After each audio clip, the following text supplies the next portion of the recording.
Hey guys, it's Horace. I'm Jasmine's husband, if you may not know. And welcome back to our channel. And I have the privilege of always being a guest appearance on her channel. But today I'm actually having an opportunity to talk about something that's very dear and near to my heart.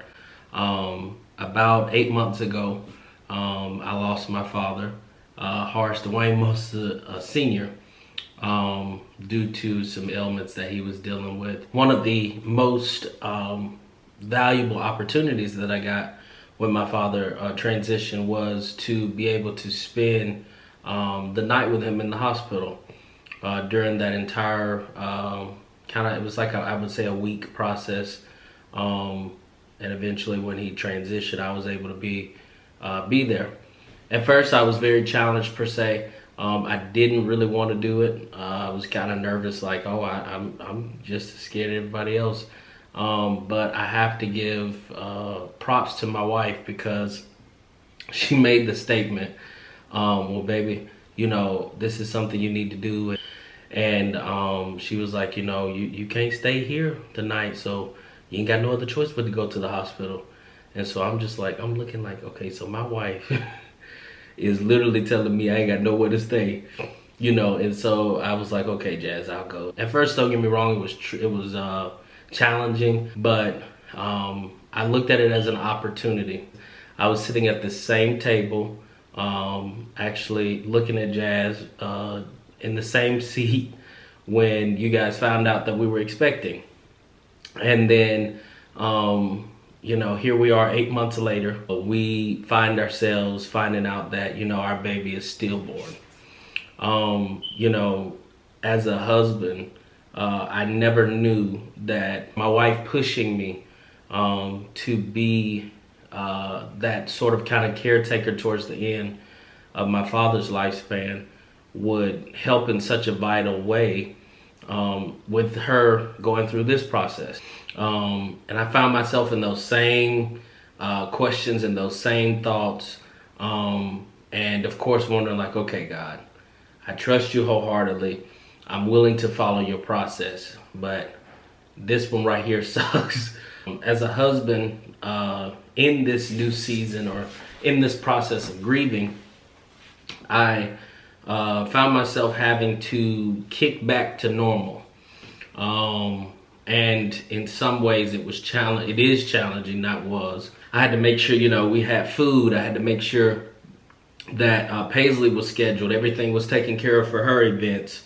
And I found myself thinking, wait a minute.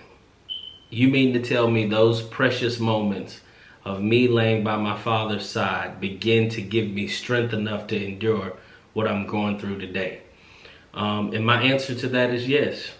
I was finally able to see why God allowed for me to be in that room during those tough times at night, because it prepared me for being able to carry the weight of what it is that we're enduring now. My wife had to go through the entire delivery process, which she, you know, if you have not seen that video, I really challenge you to look at the video that she will put right here above, called I Lost My Baby. Very empowering video. Of course it touches your heart, but at the end you'll be able to see why I actually married my wife, because though storms came, she began to understand that, God, not my will be done, but your will be done. And to see my wife go through those things, I believe had I not been in those moments with my father, I don't know if I would have been able to do it. Because it was challenging, you know, it was frustrating, it was hard, it was painful, because to see the person you love go through so much pain and there's nothing I can do to fix it. This has been a new level of faith for me.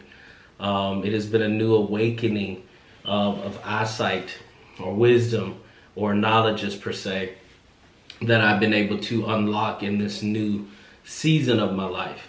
I found myself even watching how Jasmine would, you know, before all of this, was this sweet, just ray of sunshine. You said the, hey, how you doing? And she would, hey, how you doing?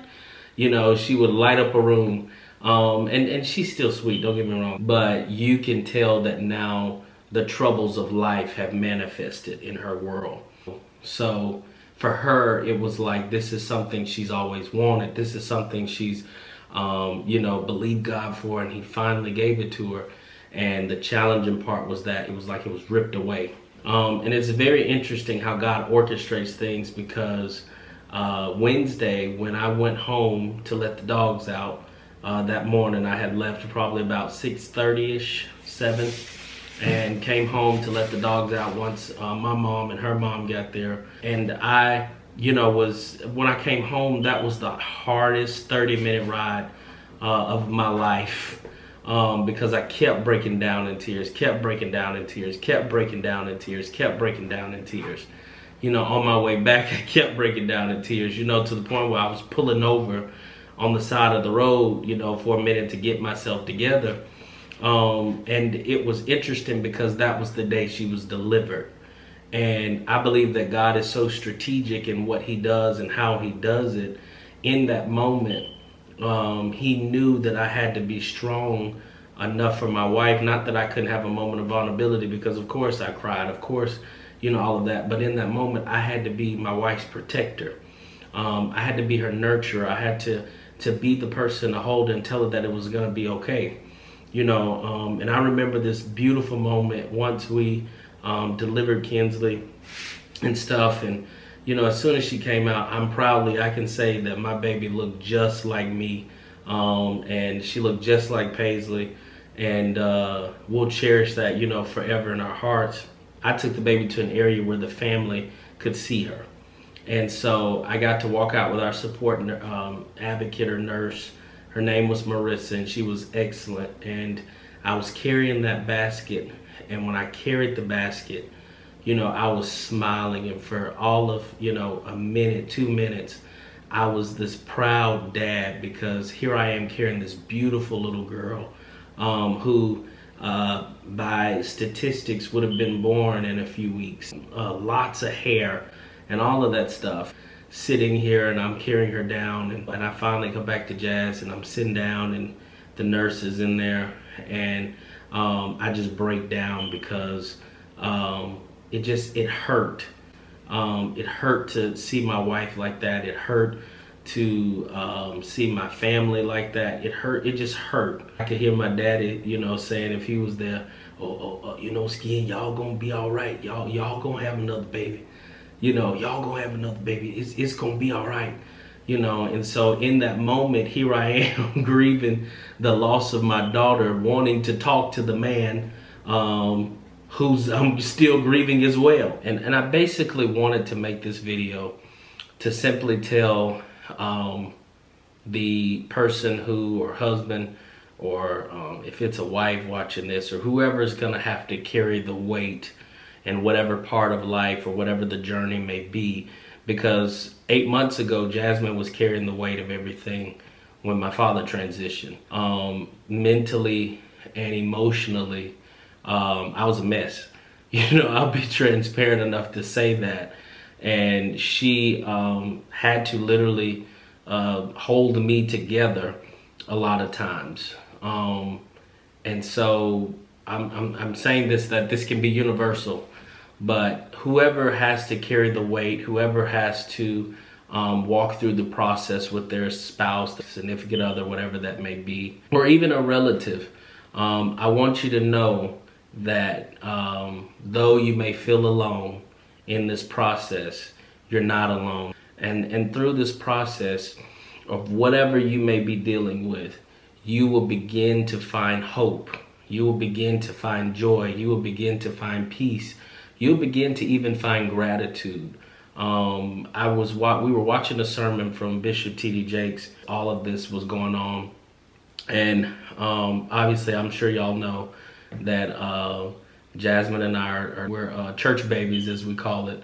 And we enjoy good preaching. Sometimes it's just to watch instead of watching whatever's on TV. And the sermon topic was a heart full of grief and a horn full of oil. He was talking and he said that you should always be thankful. And if you look at the perspective, you could be thankful that I had something to lose. I was grateful enough that God entrusted Kinsley to Jasmine and I. Even though, we didn't get to see her alive, it was the beautiful fact that for 8 months, Kinsley ate the best Starbucks money could buy. She ate the best cheese money could buy. She ate the best fish because she loves seafood. She had Jasmine eating all kinds of seafood. I remember one point Jas spent like $50 on cheese for a week. But I'm so grateful that we had the opportunity to do that. I'm so grateful that, we had the opportunity to see her move on the ultrasound, find out that it was a girl. And it might not have ended how we wanted it to, but we're just so grateful that we had the opportunity to do it.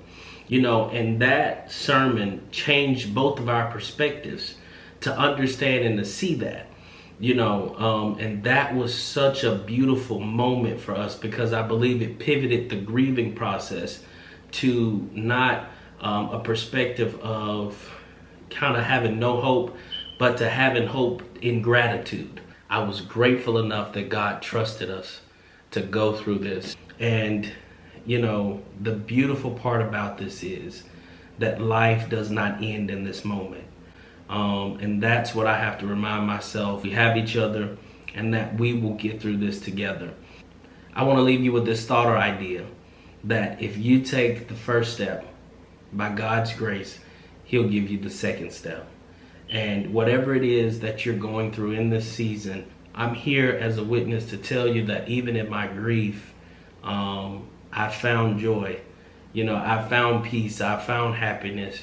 And I'm able to say that, of course I'm not ecstatic that all of this is happening, but I'm also grateful. Always remember, it's all about perspective. And I pray that this will give someone else some sort of insight or some sort of encouragement to take the first step, because therefore then God can give you the second one. Until next time, guys, I count it to be a privilege that my wife let me use her platform on today. I love you, Jazz, and know that we are better together. And guess what, y'all? You never know. We'll soon have another baby. Bye-bye.